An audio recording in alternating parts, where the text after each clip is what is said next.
Okay, so it's popped up with a new project thing, and we are going to make ourselves, well, select a new project, but we're going to make a new project, and we'll just call this MGC5 because we're on to our fifth month, sorry, of doing this now. So let's go ahead. Game. We're just doing user interface, to be honest with you. So there's no harm in having a character. It's already made for us, but we can always add that in later. This isn't the only time you can add stuff in. So we'll just start it with blank, I think. We will make sure that it's CPP friendly as well. Yeah, it is. It is. We kind of kicked it back up a little bit recently, so I need to finish off. I've got a bit of a plan with. Is my Trello here? Don't know if my one is here now. Yeah. So I've got little things I want to do with it, these green topics. So I need to, last month I was meant to be doing the dungeon logic for the AI behavior tree. So I need to finish that, and then I've got these things that I'd like to do this month as well. So I've tried fleshing it off over the next few months, and we'll see how we're doing there. So yes, it is, but never during these slots though. No, Pally, we're just ending the stream now. Don't worry, we're finishing. All right, thanks everyone. Have a good day. Bye. No, congratulations. Welcome. Welcome to the stream. Hello, Brain. No, it took a brain node, not my actual brain. Hello. The plan is to start from the start. I'm going to have a little peep at some of the notes. I think I've had some experience with it before, but with these sessions, I don't want to come in with like assumed knowledge. I know barely anyone watches these, but still, the aim of these was to start from and to build up an understanding, and that anyone else could kind of learn with it as well. So it's to build up a bit of a reminder of how the UMG-based UI works within Unreal, and then to start making some stuff. And so I guess one thing I want to kind of get down is the flow of things as well. How should things communicate? So like making just like a menu screen would be a good way just to play with the widgets, but then trying to think of like a dialogue or something that could pop up, like a pause menu or a little bit of text to show or something along those lines. I always had a little bit of an interest in making a radial menu as well, because they're quite a common and a great way to combine many actions when you don't want to map them all to the different keyboard buttons.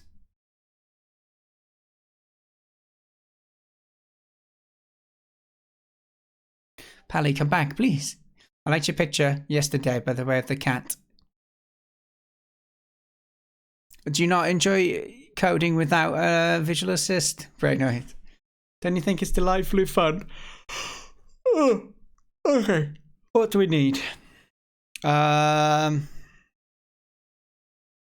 We'll stick with the starter content. There's not much to it. Right, so we're just going to go ahead and make... Right, let me just check. How does this structure work with the folder? Give me one moment.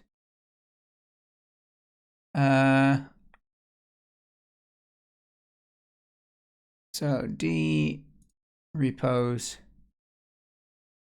I just think I've got an extra folder where I don't need one at the moment. Repos. I've done them all that way.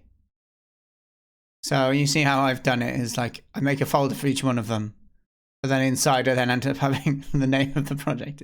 It's silly, but I'm going to stick with the format. Continue the silliness. That's what I learned.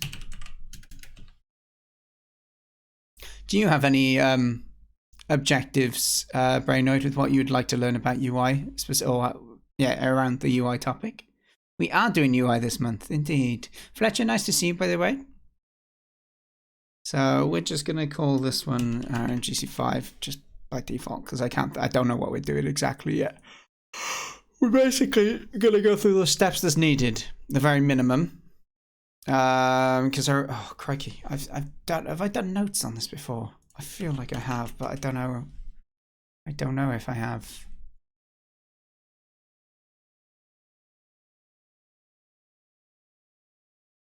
The UI in Unreal is a lot less enjoyable than the UI in Unity, from my experience. I don't think we do have UI in here at all. No.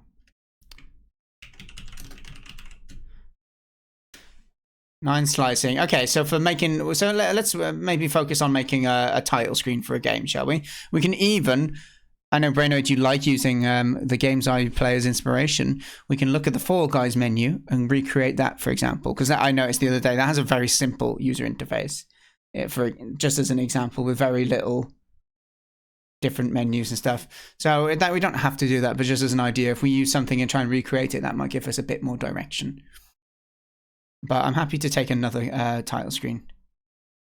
Handle pop-ups, transitions. Okay. Ooh, pecan pie. Delicious. Looked a bit yesterday and saw the summer intro. Oh, thank you, Fletch. I appreciate that, dude.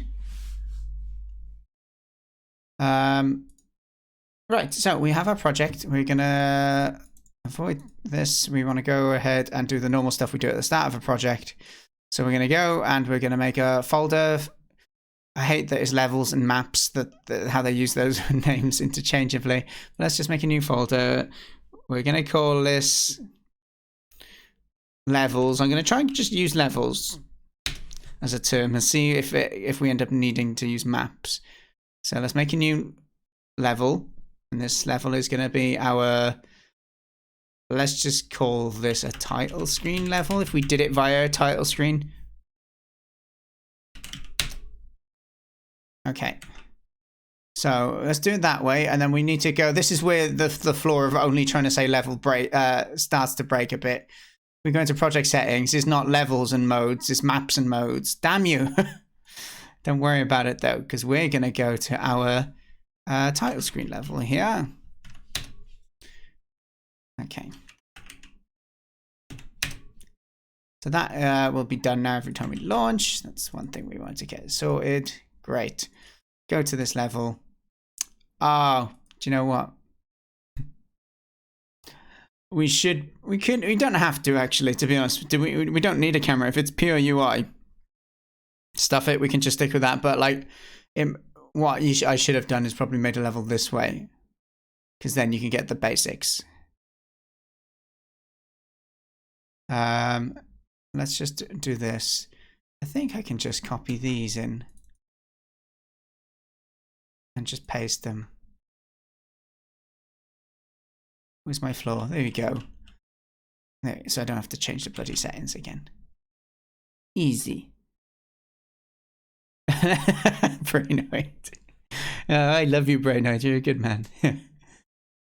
Apparently, have you shared pecan pie pictures yet? Pecan pie. Pecan pie is really satisfying to say. Pecan pie. Maybe it's just me, all right? Maybe it's just me. Shut up! All right, we're going to make a nice scenic background very quickly. This is not important.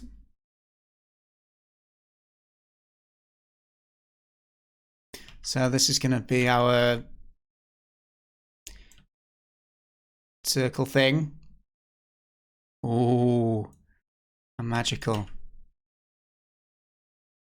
And then this is going to be our square thing. And obviously the square thing has a smaller square thing with it. Scale this down. It's like a little doggo in it. I'll tell you what, he's gonna be longer like a doggo. Fantastic. Great. Sorry, so the reason I actually want to do that wasn't for absolutely nothing. But if we end up going for like a touchscreen that still has like a 3D world behind it, it gives us some form of something in the background rather than the default stuff. Just so it looks different to different projects when we're looking at it. Okay, that's all. I didn't really need to do that, but it may come in later.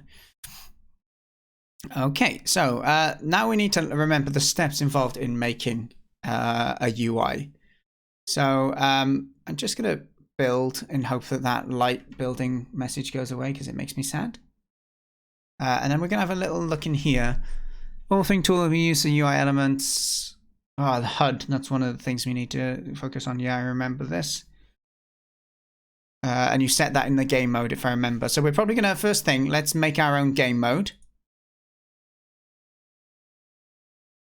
Do I know about the UI elements in the palette? What, like the ones on the left, you mean? I have done once. I went through all of Matthew Wadstein's videos once to try and learn about them. But you know, if you don't use them, you forget, don't you? So I know I've come across them, but I can't remember everything off the top of my head. Okay, so we built the lighting, which is nice as well. Let's save this. So we're gonna go back. We're gonna make ourselves a new game mode. And should we make it in code? I mean, there's no. I don't know. I mean, Brainoid doesn't want to be doing it in code anyway. So let's not bother unless we really need to. I can do it, and if it comes to that. For now. So let's just make a blueprint that derives from game mode. Base. This is just going to be called BP Monthly Gamedev Challenge 5 game mode. Okay, sweet. And we want to set that as our default game mode. So we'll go into our project settings, maps and modes again. And we're going to set our game mode. There we go. And that gives us the ability then to set our custom player characters and stuff normally. But what we're going to be interested in is we don't care about this side, we care about the details. So let's just get this open a little bigger. We care about this stuff here. And the HUD class is one of the things we're going to care about here. So, but I've actually forgotten exactly the setup of it. So I am going to read through some stuff and get a bit of a reminder of this stuff. So, okay. Oh, it's coming back to me though, because I remember the HUD. You can use the HUD as like a central point of communication. I've done a few projects where I've tried doing quite a bit of UI before, but the bit where it can get messy is if you can make widgets. So widgets are like your tools to like add a button and to add a tick box and to add a picture and to add a container. They're all widgets, but you can make your own widgets as well. So that means if you want to make your own custom button, you can add that as a widget. And then if you change your custom button, it'll update in any time you use the widget, which is a great idea. But the more kind of intricate you go, you then need to think about how they speak and bind to different actions. If you think about a button, that'll need to bind to some form of action. And so if your main menu needs to somehow get the buttons, which are like 4 layers down, to then bind to something that the main menu knows about, you either need to pass the kind of context that you're using to communicate everything down all the way, or you need to bind all the way up, if that makes sense. If you don't know what I'm on about, don't worry. But I remember that was some of the issues I came across before a little bit. But anyway, okay, so let's get reading through this. Just taking a swig of water.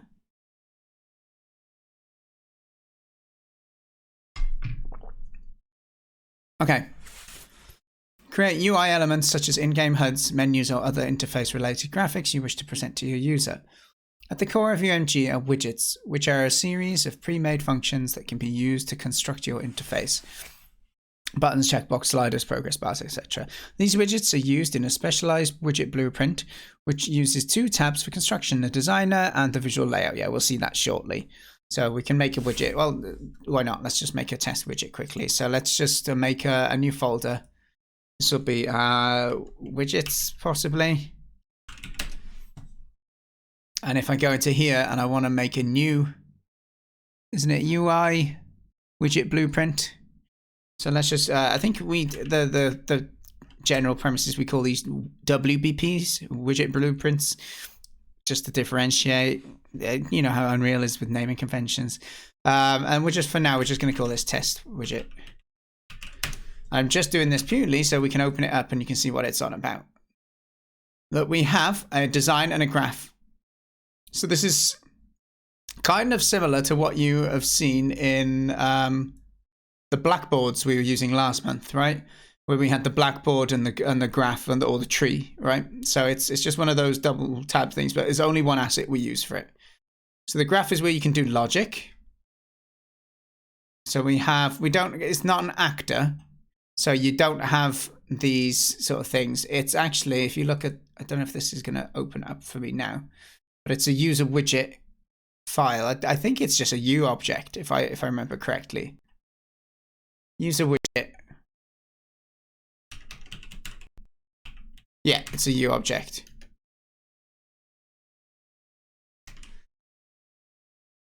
Okay, so because it's that's why we're not getting the normal, what we used to see, maybe the begin play and the tick and that.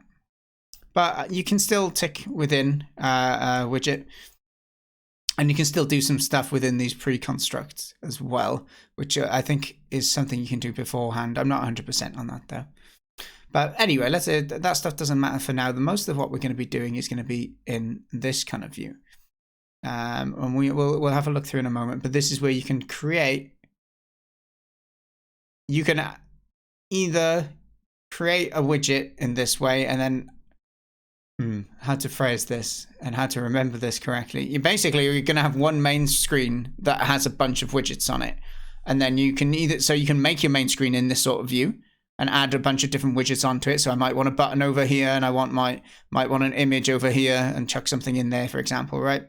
Or you can use this, and this will be the size of your scale of your screen. You can make it. You can take different resolutions here. Actually, it doesn't even give you resolutions, does it?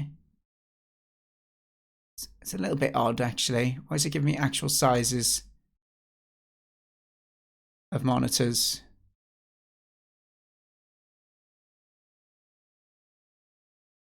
Yeah, not too sure, but anyway, fine. Let's just go with this for now. This is how you do like the whole screen. But then what you can also do is if you don't want it to be a, you can make it a custom one. And that way, if we're going to use this on another widget, we might want it to just be like, oh, we want to make a custom button. And so you might have a button in here, and then you can add this whole widget into another widget and like nest them up in that way. So they're used in two different ways. I'm sure we'll see as we explore this a little bit. Brainode, by the UI palette earlier, did you mean this stuff up here?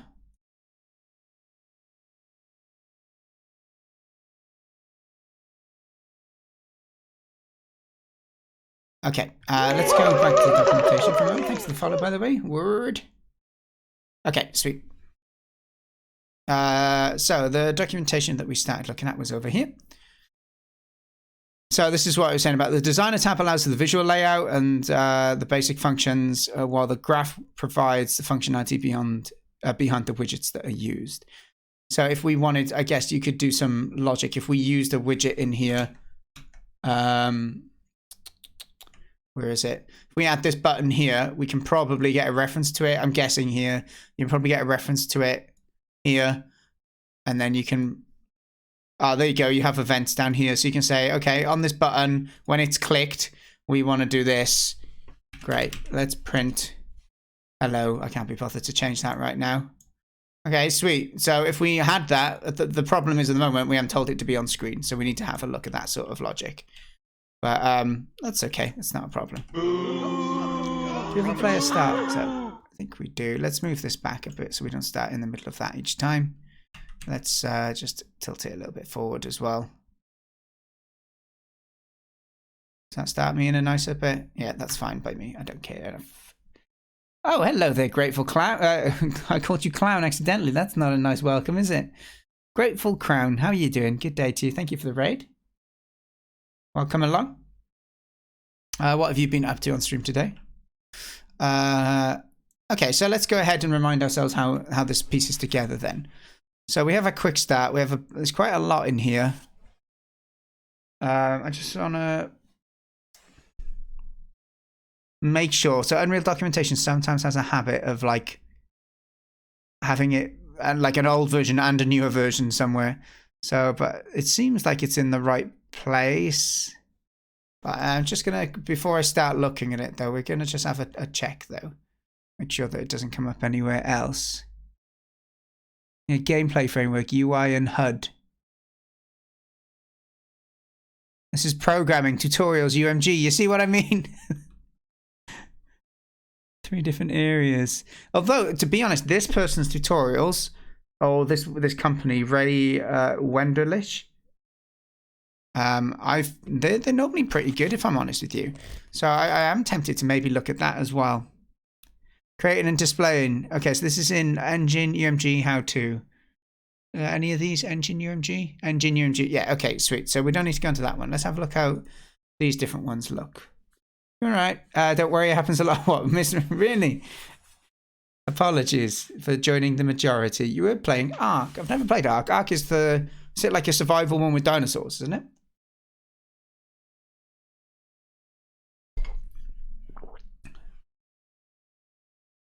Okay, so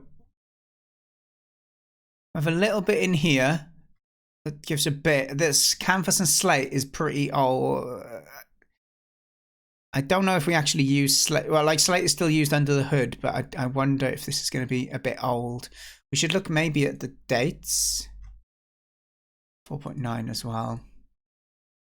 4.24. This is modern. Basic menu system with multiple screens and buttons. All right, to be honest, this one's looking a little more modern with the version that we've got, even though they've updated it at least.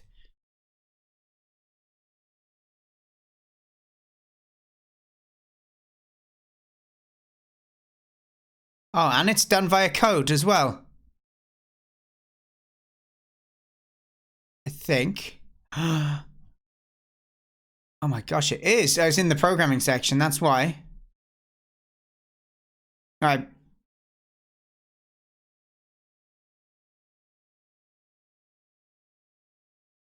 I mean, maybe we can play around with it to begin with and then try and do this. I'm not too sure. I'm trying to work out whether then they end up making the stuff here.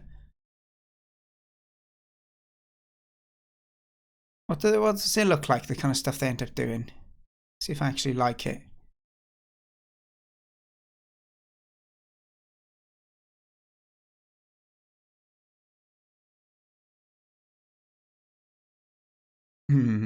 I mean, it's not terrible. What's this one gonna show us? Where are we? UI.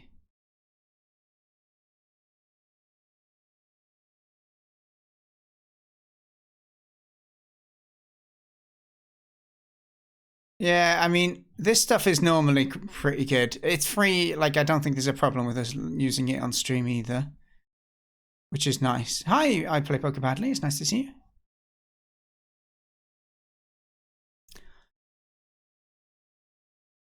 Yeah, to be honest, we might try and use this one just to begin with, at least, because it seems a little more detailed and a lot more instructive. Like, the Unreal docs aren't always great.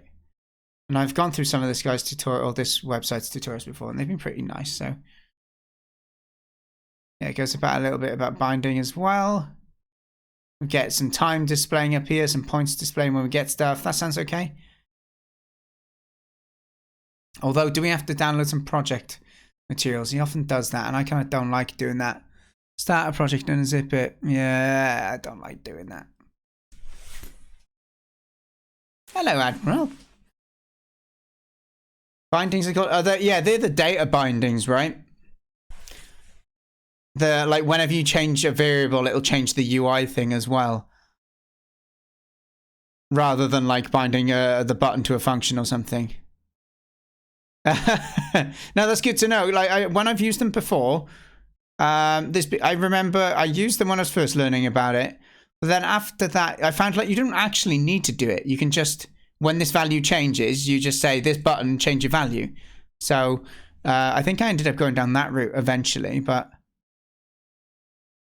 okay. So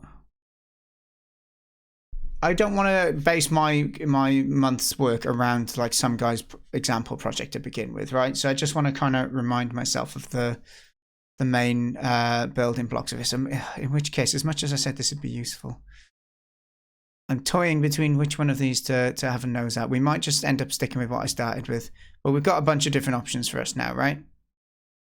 I just wanted to have a quick look at this read through because it talks a bit more about the HUD as well, whereas this one hasn't quite mentioned it, have they?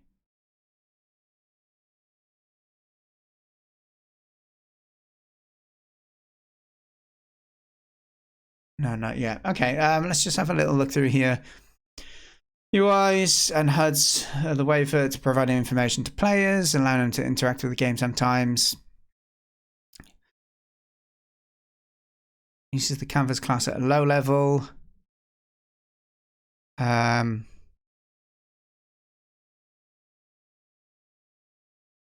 Okay, so games interface generally consists of a heads-up display. But the thing is, the HUD class in this doesn't necessarily mean a heads-up display, which makes things confusing if I recall. The HUD refers to the status and the information overlaid on the screen of the gameplay. The purpose of the HUD is to inform the player of the current state of the game, the score, their health, the amount of time remaining. The HUD is usually a non-interactive, meaning the player doesn't click on elements of the HUD. Though this becomes a grey area in certain types of games where the HUD's used. Yeah, exactly. That's my point there. Sorry, is where the HUD isn't always just like this is how much armor and health you've got left. User interfaces refer to the menus and other interactive elements. These elements are usually drawn, overlaid on the screen, much like the HUD, but certain circumstances they could be part of the game itself or rendered into the world. That's another thing I'd like to do during this series, is doing world UI rendering, because I've not really done much of that at all, other than chucking in like those text renderers in the world to put like names on stuff. I've not really messed around enough, so I'd like to get a bit of that hands-on on that. However, the most obvious example of UI is when the main menu displays when the game starts up, or the pause menu shows when they pause the game. However, other UIs may be displayed during the game. These could be to show dialogue between characters or more complex situations, such as an RTS or RPG. They may be integral to the game itself, allowing the player to choose what weapons or armors or units to build. So HUD is the base object for displaying elements overlaid on the screen. Every human-controlled player in the game has their own instance of a HUD. All right, that sort of stuff I forgot. So we'll do a little bit of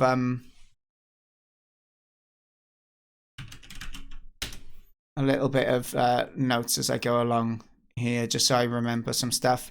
So so it says human-controlled player. So does that mean each player controller? Probably. I'm going to make that assumption. Has their own instance of a HUD class. Okay. Multiple viewports share the same screen, but each HUD still draws to its own viewport. The type or the class of HUD is is specified by the game type being used or the game mode. Okay. The canvas is an object that can be used during the render loop of the HUD to draw elements. I don't know how much of this is older, like the old UI stuff, because it's not talking about UMG, so I don't think we're going to go too far into this. It was just to get that general overview of how the HUD is used. Okay, we'll go back to this one. Do we go quick start or how to? How are they going to look? This is 0.23 beginner. Let's just have a quick scan through.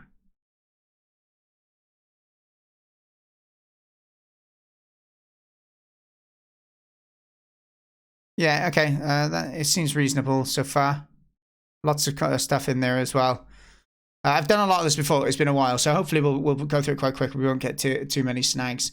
The other thing I wanted to look at, I looked at the top one there. Didn't I look at the quick start? Or did I look at the how to?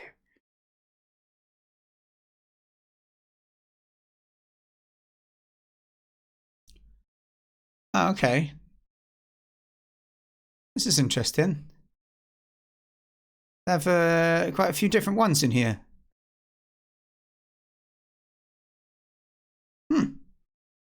I'm actually quite surprised.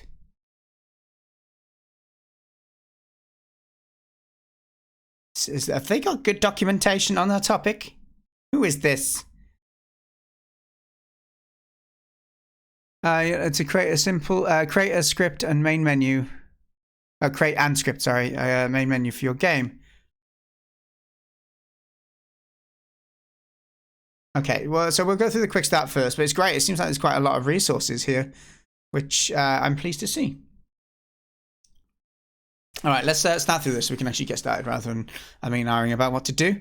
No, okay, so you're going to learn to implement in-game HUD elements in a front-end menu using Unreal Motion Graphics, UMG, and learn how to implement health and energy bars as well as ways to track and display the ammo of a player. Over the course of this guide, blah, blah, blah. Okay. First thing we need to do, for this we're using the blueprint first person with content enabled. So, we can go ahead and add that if we want to follow along with it the same. So let's go back to here. Let's add content pack, and what did it say? It was, sorry, blueprint first person. So if we just do first person, it doesn't matter that we're not blueprint. First person. That at least gives us a little bit of, yeah, we have our character and stuff like that. Great. And we already have a first person HUD set up, which is interesting. And a first person game mode, which uses that. So I'm guessing this game mode is hooked up to first person HUD, and I'm going to try and create my own if we can, if it's not essential.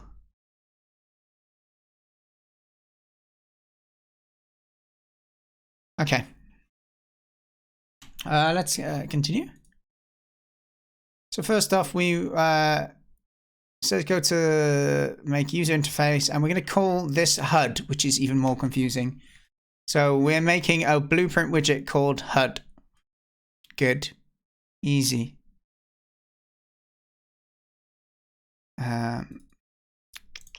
So let's go ahead. New user interface, blueprint widget. Just calling it HUD. I'm going to call it that. I don't care. I'm sticking to it. Okay, we've got that open.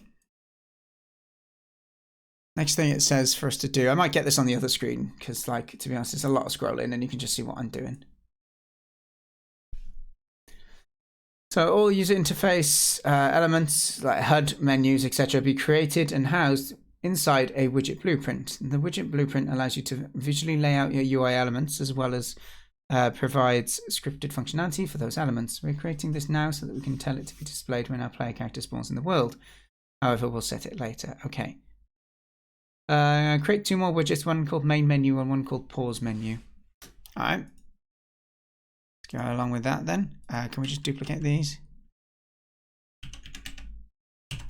Main menu, duplicate, pause menu. Okay, done. And then we're going to make a new level. It says to make call main. We've got one already. We don't need to worry about that. In the content bar, open the first person character blueprint local within. Yeah. Okay, yeah, we don't need to worry about making our own character in this, so that, which is one of the reasons I wanted to bring in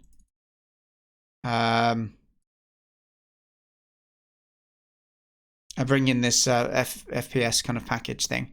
So we can open up this character blueprint, first person character, and it'll create some information to pass to our HUD.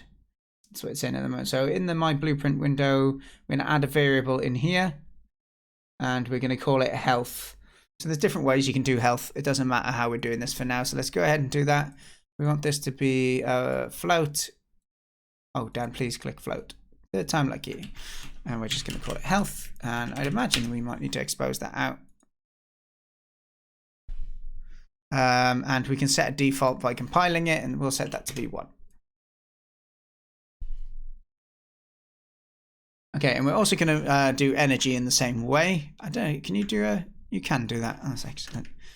So this is just going to be energy. Okay, sweet. So we have our health and our energy variables. They're both set up in the same way. And these will be used to display stuff onto the HUD. Okay, so we can create a new one called integer, and this is going to be our ammo. First person character blueprint comes with like a gun by default, so that's why we can go ahead and do this sort of thing. So we're going to add a new one, and we want this to be an integer. And this is just going to be called ammo. Okay, splendid. We may not even need to make these like expose these out. I'm not sure at the moment. We'll create a default for this though. You've got to compile before it allows you to set the default, which is fun. So let's compile that. Okay, sweet. Happy with that. Let's close this. We don't need that. We don't need that for now. We do need these. Yeah, they're fine. Okay, so inside the graph window, find the event begin play. Right click on the execution pin and select break link to branch.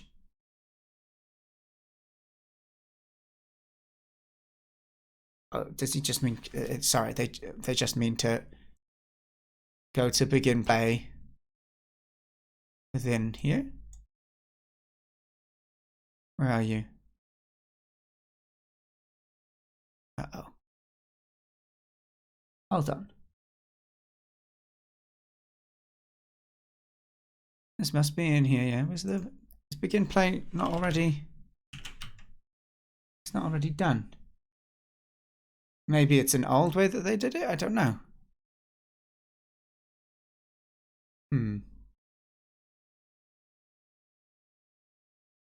Okay, yeah, it doesn't matter for now.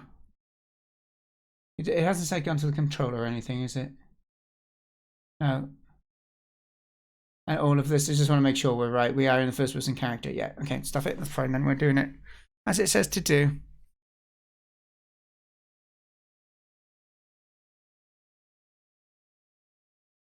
Okay, let's carry on then. So at this point, we want to create a HUD.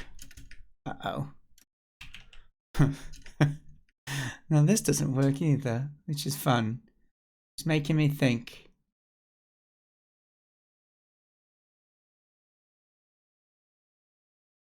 It's making me ask questions for sure.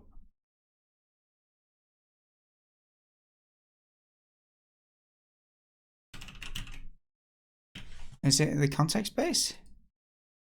Oh, is it just create widget? It is, sorry, my bad. And it changes the name based on what you choose.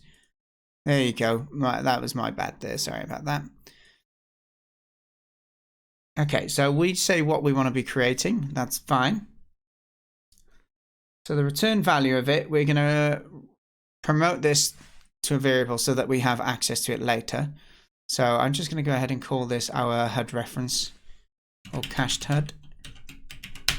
I tend to call things like that cached. You don't have to follow suit. Okay. So this will create our HUD widget blueprint when the game is started and store it in the variable that we can access later. This is useful for calling functions or setting properties on the HUD later on. For example, if you want to hide the HUD while the game is paused, you can access the HUD through this variable. Okay, so drag off from the set the node and add it to the viewport. Okay, so from here.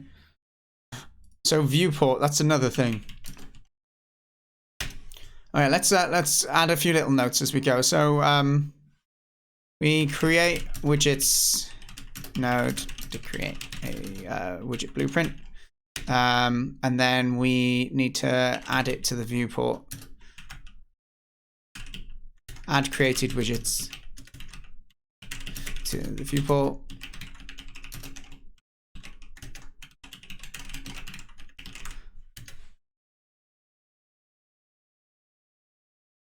Okay.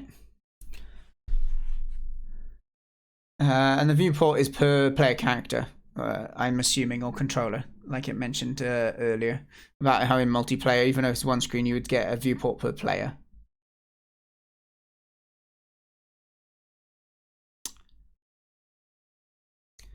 Okay, so adjusting the character variables. The last thing we do before we start generating actual HUD is to provide a way for our character's variables to change.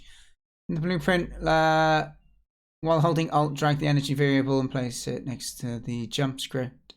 Okay, yeah, that's why we're using this. So the jump is going to be handled in here. Move this around. So if we are going to jump, we're then going to be changing this energy variable. That's the idea at the moment. We don't want to don't hold control.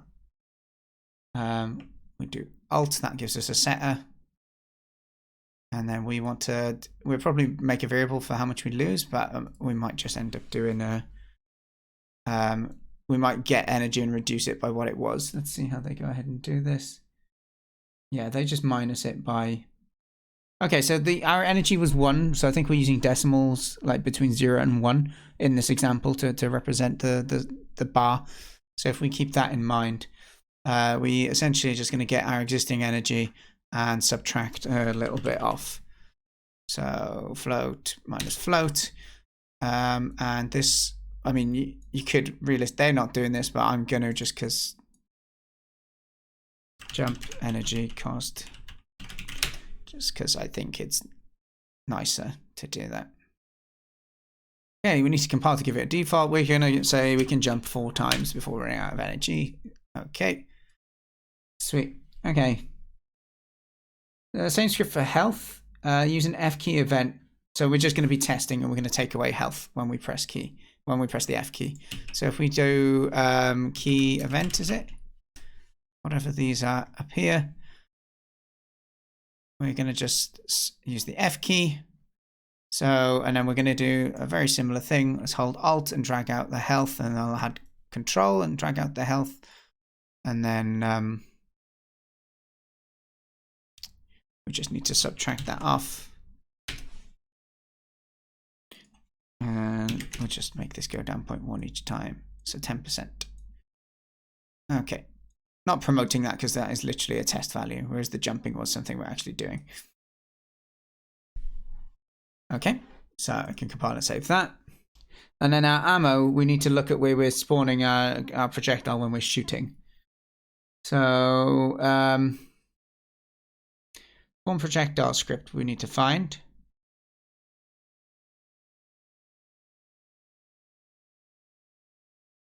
Spawn projectile is by here.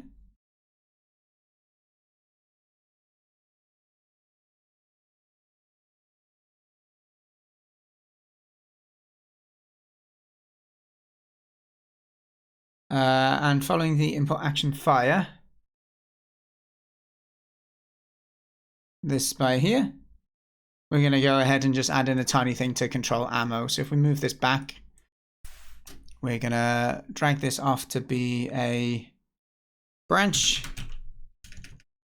So we can only shoot if we've got ammo. That's the one thing we're going to do. So we need to check that this is, we're going to use the ammo variable. Let's drag that in as a control. We're going to check that it's more than, and then we're more than 0. So if we have ammo, then we can shoot. That's fine. And then at one point we'll need to take the ammo down as well.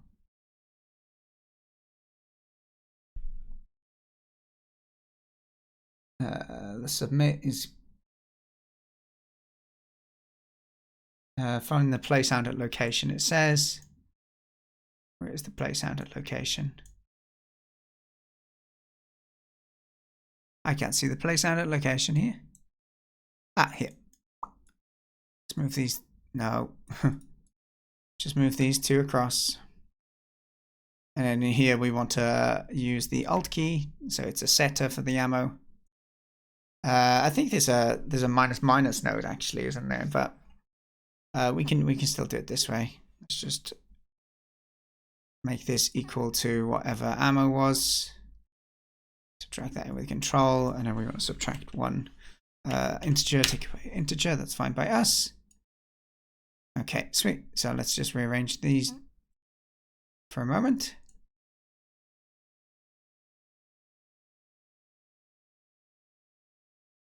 Okay, sweet. So that gives us a general setup, which will allow us to change some of these values that we're going to represent on our HUD. The only thing we might want to do, just like we did this, we might do a key event for reloading as well. Yeah. And in here, we're literally just going to give us all, we don't care about animation and stuff. That's not what we're doing. Wrong one. Sorry. Alt ammo set. And then this is going to be back to our max ammo, which is what we started with, I guess. So, this value here, this default, yes, we should probably promote this to a variable, local variable called max ammo, like so. Okay.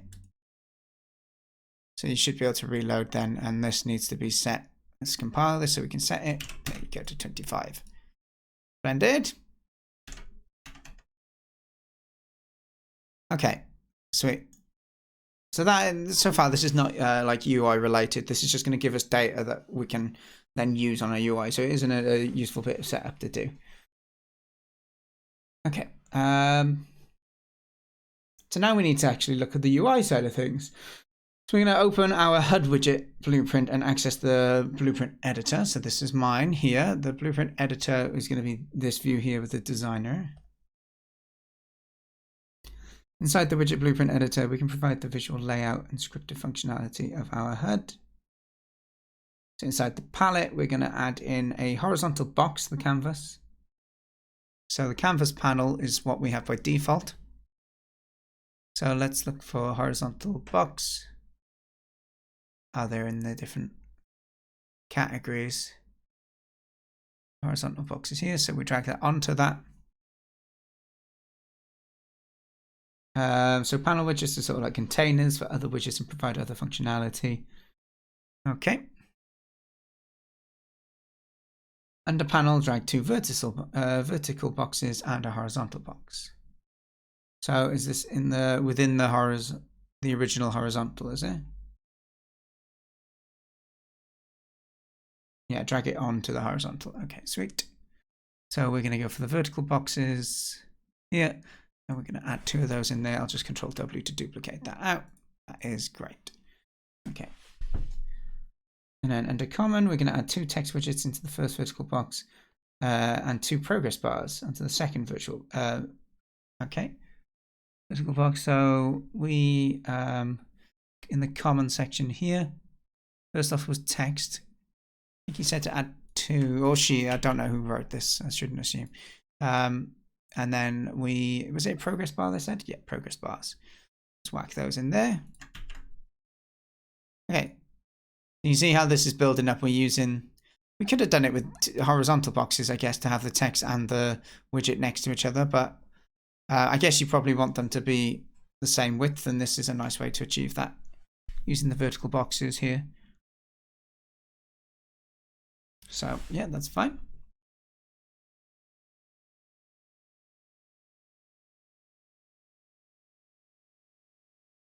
The progress bars we haven't set anything up on at the moment. It's okay. Right, so select the horizontal box in the graph and resize the box and position it. All right. So grab in the horizontal box. You see it doesn't quite encapsulate everything at the moment, but you can see as I do, these little dashed lines are changing, and that's because these different areas are set to kind of fill the space, and so it's filling the available space that we've got. So I'm just going to leave it there for now, and then we can drag it where we want to. Excellent. Let me zoom out and see where we're at. All right, if this is our screen, we probably want our health and that probably closer to, let's do it here, 2 in and 1 down. It's fine by me.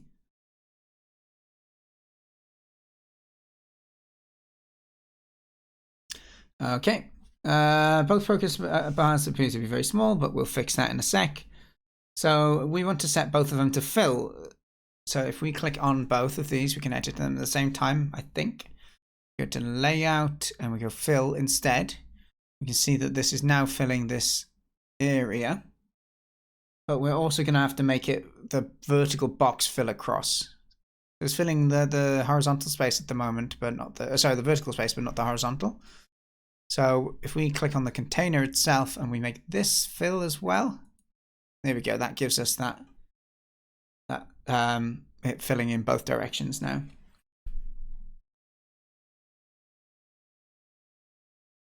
Okay, so mine does look quite a bit larger than what they've got at the moment. Theirs seem to kind of fit nicely, but I think, do you know what? It's just because the size of my horizontal here. I don't like that it kind of depends on that though.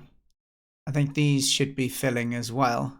Time to do that to make it even. It doesn't do this in the tutorial, but I think, can you make it do that though? Yeah, we can. Yeah, and if we center them as well, I think that would be nicer. Again, it doesn't do it in the tutorial, but I just think it looks nicer. Personally, I would chuck padding on these as well on the top and the bottom. So you can do things. I think you can do like, let's do like 5, 0, and that'll do like 5 on the left and right and 0 on the up and down. So it's like X, Y, if you think of that coordinates, X going across, Y going up and down. So if we go 0 on the left and right, and we want it to be like a padding of 10 on the top and the bottom, you can see it does that sort of thing here. I remember playing around with this stuff a little bit before. So, but we should kind of stick to what the tutorial says, rather than me just messing around here. But I'm feeling like I want to have a little gap in there, and I know that there's a divider in here, I think. Spacer? Yeah, that's what it's called. A little spacer that we could chuck between these. Like that. And then that gives us a chance just to give it a nice bit of space.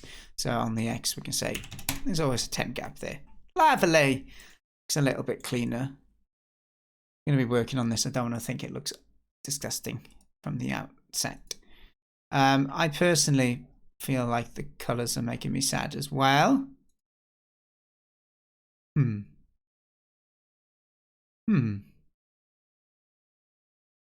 is it because it's 0%?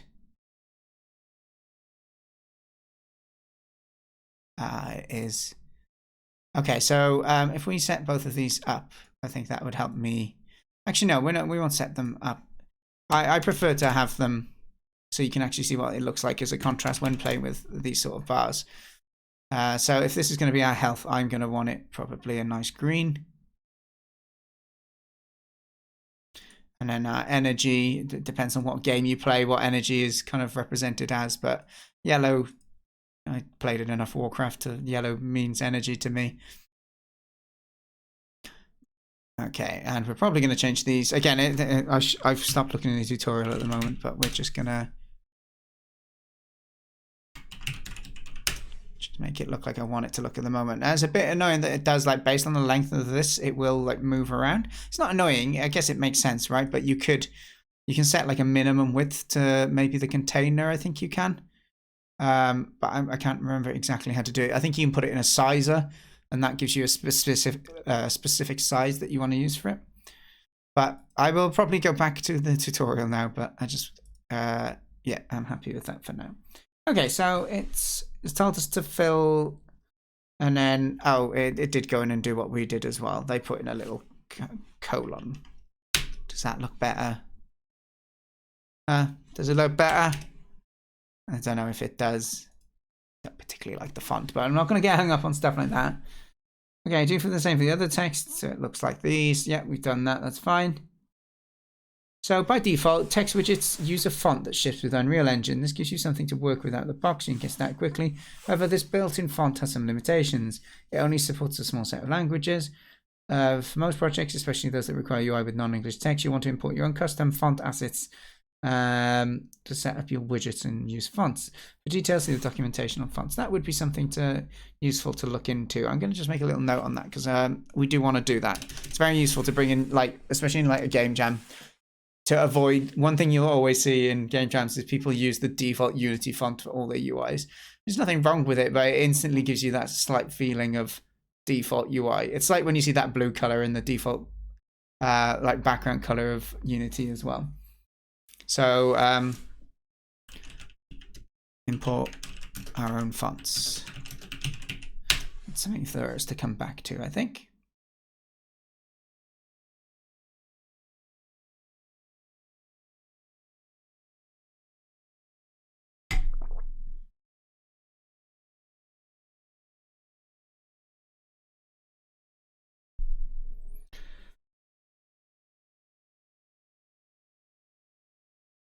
Okay, so they've changed the colors. They used harsher greens. I like my green more anyway. And they pointed out that the percentage of it was down to 0, so I did that myself. That's cool. Fill color for the energy. Okay, for the display of ammo, using the methods above, add a widget to the hierarchy. So your setup is laid out like below. Okay, so what they want us to do is essentially add a new thing over here that just says the ammo is, and it's a numerical display instead, right? So to do this in the same way as we've done before, we're just going to add ourselves another horizontal box, I believe, onto the canvas. So we want to go get rid of this. We'll go back to here, horizontal box, add that on. This one then is going to live the opposite side. Oh, I did mine like 2 in, didn't I? 2 in and 1 down. We're using the grid as a kind of reference. Okay, we probably wouldn't want it to take the same width though, would we? still. Okay, and then this is just going to be made up of text. So in the same way we use text here, it's in the comment section. We grab text. And we want to add in a bunch of these. You can rename them here if you want. If you're ever going to be like using logic with these, I do recommend you rename them. So like with buttons and things like that. If you ever want to change the text in a button and then you want to, so you need to refer to that later, it's a great idea for you to give them sensible names instead of just using all the defaults. So, but the good thing with text boxes is it does display, in this view at least, it'll display what the text actually says to help you identify it. So they suggest that we do something along these lines. We have ammo, and then we have a 25, and then we do a slash, and then we do 25 again as well.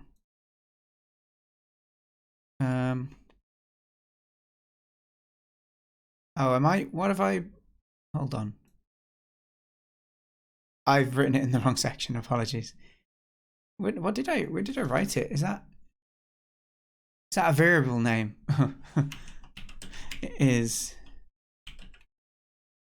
All right, now I've got to name them because I messed up.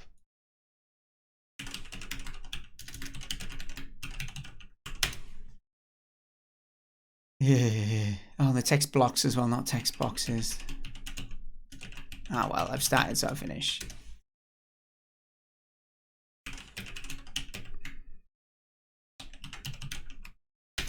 Okay, so we've done that, and what we wanted to go to is to actually look at the text and change this. So this is going to be 25.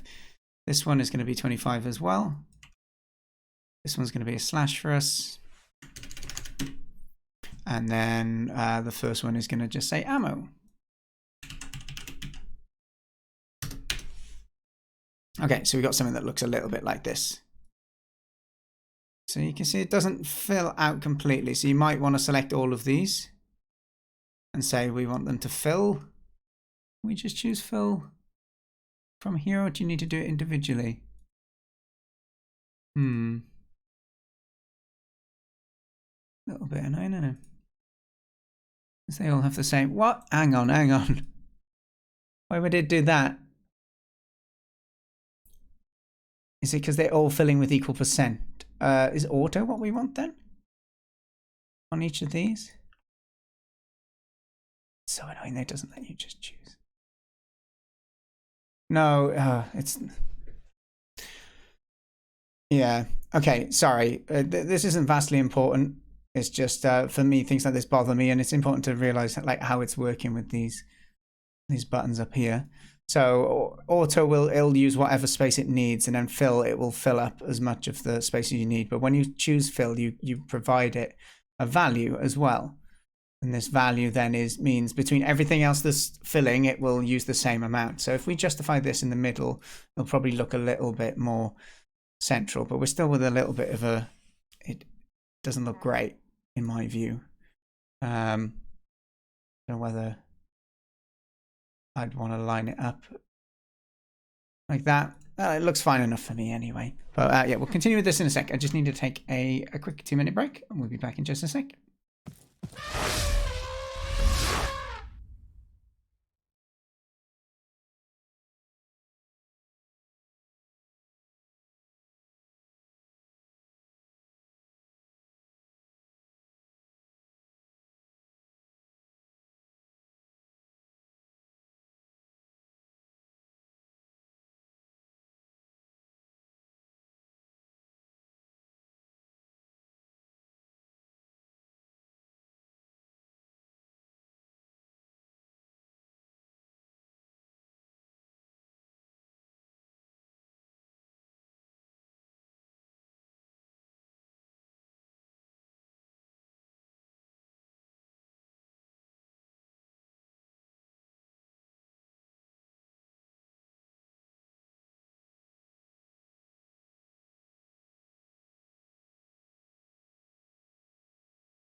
Don't worry, Kentora. We'll be back in a sec. I'm just finishing making my cuppa, and then we are ready to continue.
Okay, we back. We back. Okay. So we're just setting up some things that we're going to use to represent a couple of variables that we made on the character. Thank you, Fletch. Hope you're doing good there as well, dude. So this is what we got thus far, and let's continue with where we set off then. So we created it how we wanted it. I mean, the one thing here, I guess no need for that to be any bigger at the moment. We can just change it to be like that.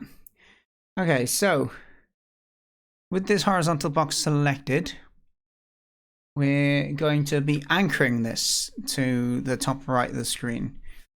So if you can see, when we select it, this thing over here is the anchor. I think you can drag this around manually. You can see this is changing up here. So this is what these positions are relative to.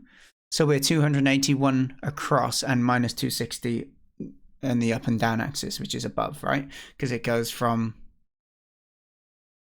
0, 0 down here, which is a little bit unconventional. Well, no, actually, it's not actually 0. Sorry, 0, 0 would be up here, but the problem is we're referring to how far this is from this point. So you go into the minuses there. So my apologies, that was a poor explanation on my behalf. Animated rainbow triangle. Well, that's enough to keep some people happy. You done for life then? Retire. Anyway, sorry. So with this anchor, we typically use the menu here to choose some of the more default ones that we'd want to use. So this makes more sense now. Hopefully you can see that this we have the size. The size is irrelevant to the anchor. So I might want this to actually be 250 because I'm quite fussy with numbers. I hate when I have these random decimals afterwards. So that looks nicer to me. And then over here is when it's saying how far away it is from this. So for example, if I change this to 30 instead, you see it moves up. And if I change this at all to 300, so at the moment it's 300 pixels across when it starts. If we change it to 300, it's 300 across, but we're going back 300, aren't we? So we use the minus, and that does that for us. But you can see it's using this top point here it needs to have a relative point, and I believe it uses the top left point. New language, new project, and the cycle continues, Fletch. You get a lot of experience though, especially for a young guy. I know you are an adult. I don't mean it in a patronizing way, but it's good that you've got a hunger for lots of different things.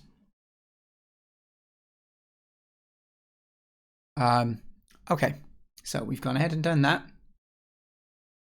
So by anchoring it, you're indicating to the widget that it is to appear in its place position relative to the position of the anchor medallion. What a name, anchor medallion.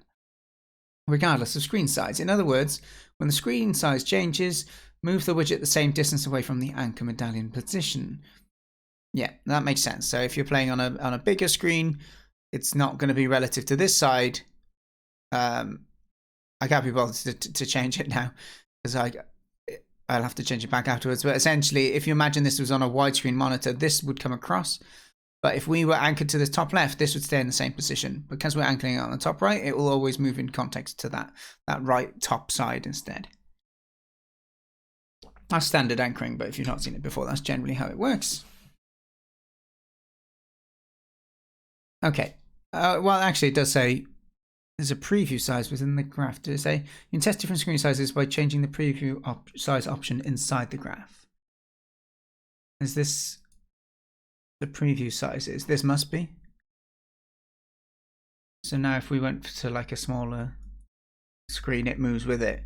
Whereas if we'd anchored it over here and then we go back to a normal screen. So we go here, monitors 20-inch. You can see it stays there and it doesn't follow the edge of the screen. That's what I was saying. So yeah, let's change that anchor to be top right. And let's change it back to what I think we had at 300, didn't we? Minus 300, Dan. There we go. Sweet. Especially chocolate. What, in terms of trying a bunch of new things? It's great in one aspect, but seriously hope to stick with this for a good period. Hopefully complete some projects for your portfolio. What are you doing again? I remember you made a blue triangle display, but I can't remember what language it was.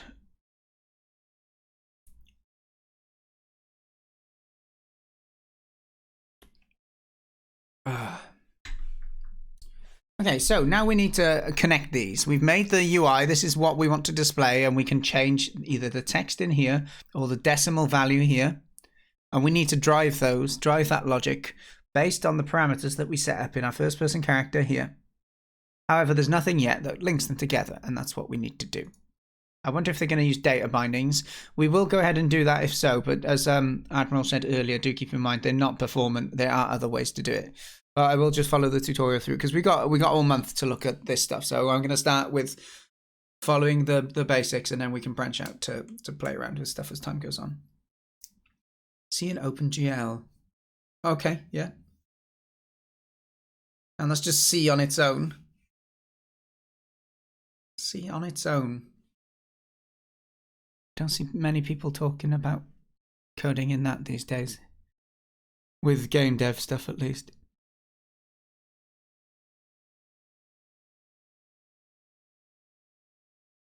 Maybe for more like make your own stuff from the scratch it is.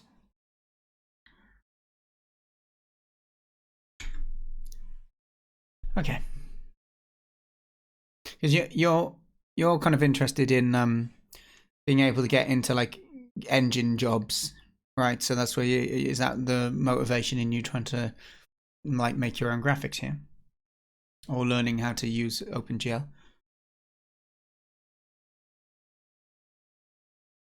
Okay, so now that we have the visual layout, we're going to now set up some of the functionality. So we're going to go to the graph side of things. all by myself. There's a couple of people I watch who do, but yeah, the industry standard is C++.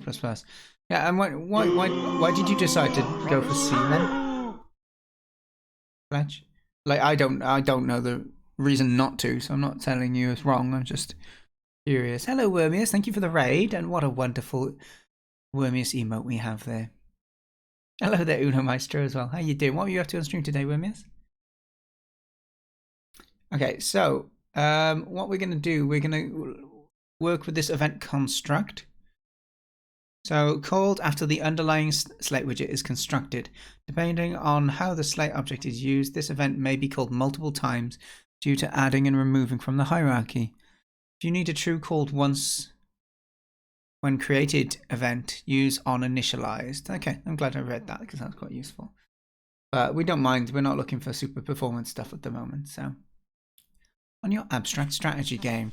So is this, when you say abstract, do you mean abstract in terms of you're just making a generic strategy game kind of template that you can then modify when you want? Or is the abstract part of the style or something that you go for? Oh, sweet hot drinks. It's decaf coffee, but it still gives me such a nice swig of, like, first coffee of the day. Normally tastes good.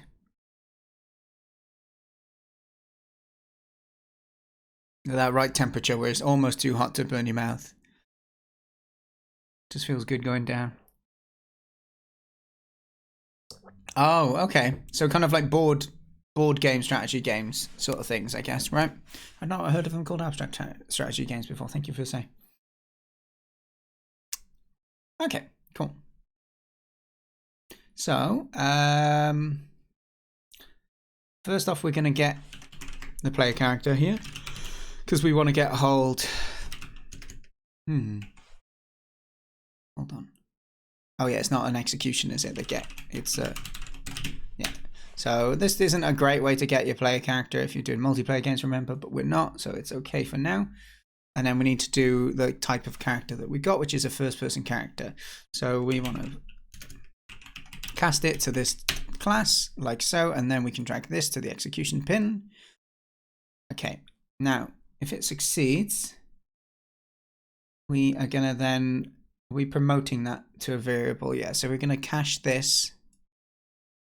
So, like I said earlier, I tend to call these cached blah, blah, blah. So this will just be our cached first-person character, like so. And as I said, it might call this multiple times. I don't think we need to handle the failed in here. That's not a problem.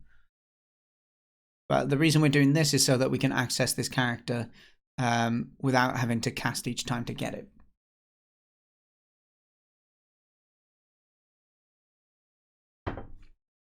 Okay, so we'll compile this, we'll save. Yeah, so we are using data binding to begin with. It's not something I particularly like. So why it's not too good is it's called on tick. You basically connect two of them, right?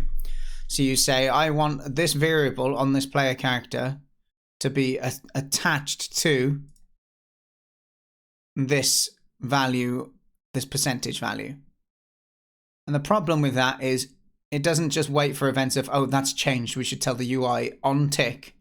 It will just set this to the same value. And so it's constantly checking on tick as well. It's not a super efficient way to do it. We will go ahead and do it, but it should go with that pretext what Admiral said earlier was correct. All right, so let's go ahead and do this. So we're going to go to the designer tab. We're going to go on the progress of the health bar. And next to the percentage where we were, we're going to bind it. And we're going to make a binding based on this. Remember our cached first-person character that I just created.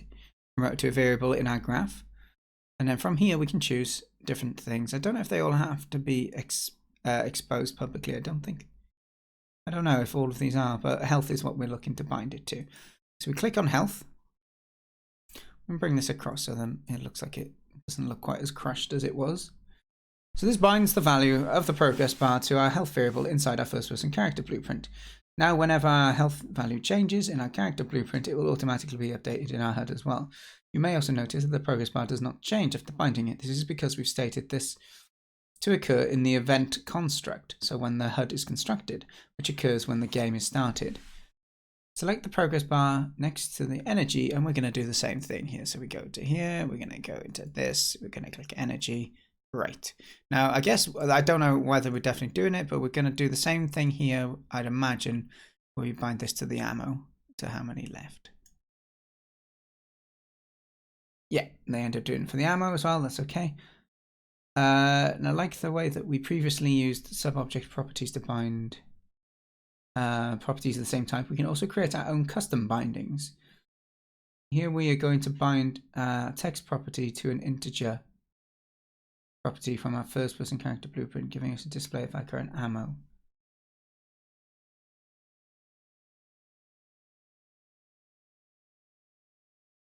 Ah, okay. So the problem is over here is we have an integer. So we're binding that, we're giving an integer to a text field. Instead of binding it like that, they recommend we create our own binding. And because it needs to be this value, right? This is where we can go ahead and we can get the value manually ourselves. So we get our character here. We're going to get the ammo off of that.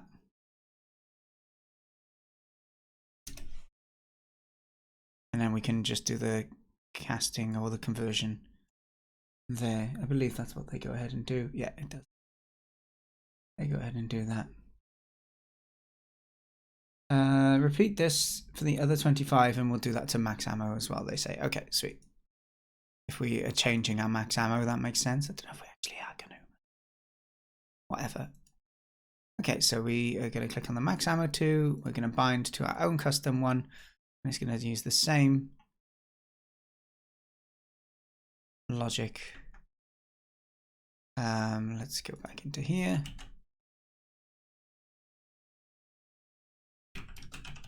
So let's get the max ammo. Wonderful. Get rid of that. And connect these up.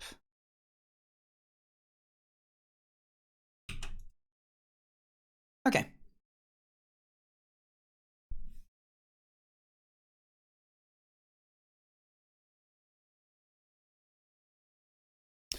So Fletch, you said, I joke that you chose it over CPP because you hate yourself. C is a simpler language, so less features to learn and procrastinate by learning them instead of starting projects. Forced me to kind of tackle stuff that I've taken for granted in other languages, like data structures, simplicity, challenge, and interest. Interest is probably the most important one there, I guess. And I see how you're trying to identify things that stop you making progress. But yeah, just when you get to a point where you're coding, if you find a language and you're doing all your projects in there, do consider what language you're using and what your ambition is. And yeah, get well versed in the language that you plan to use. Some of them are easy to jump between, but some of them are very different.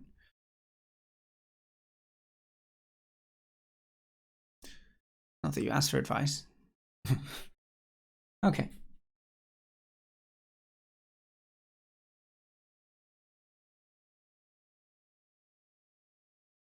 So compile, save, and then play in editor. Okay, this should be it then, basically. So as always, when we fire a gun in Unreal, it's super loud. And so we're going to quickly change the sound of Unreal down. It's already down, look at that, it's beautiful. Ready for your ears not to get penetrated in a bad way. So if we are, first off, we need to think about what character is going to be spawning as well. So before I spawned it up there, but I think we're going to be using a different character now, aren't we? So let's just spawn them there, that's not a problem. And we want to go to our game mode and we're going to set our character, because we're using a first person character, we need to change that. The first person character, I guess it's going to be our pawn class.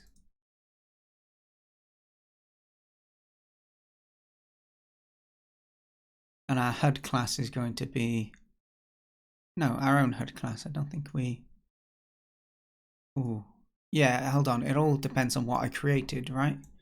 Actually, no.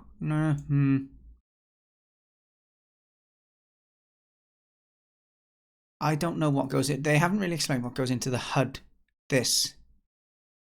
Oh, what the flip is going on here?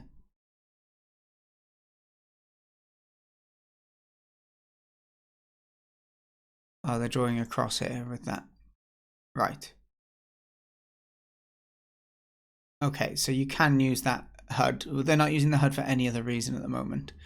I wonder if just using our own HUD would be fine at this point then. Okay, well we're not. Hang on, I jump. You can see my energy goes down.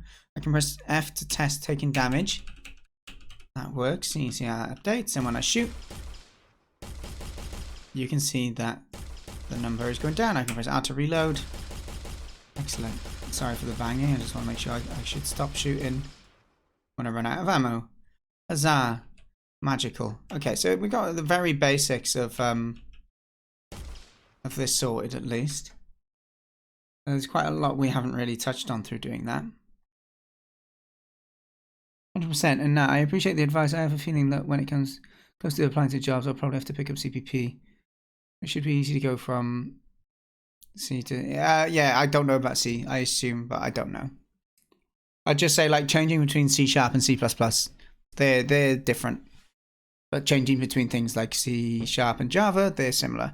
And so maybe C and C++ are similar in that way. But I mean, if you get to a position where you're looking to apply for a job, then that's a different problem. You can deal with it, man.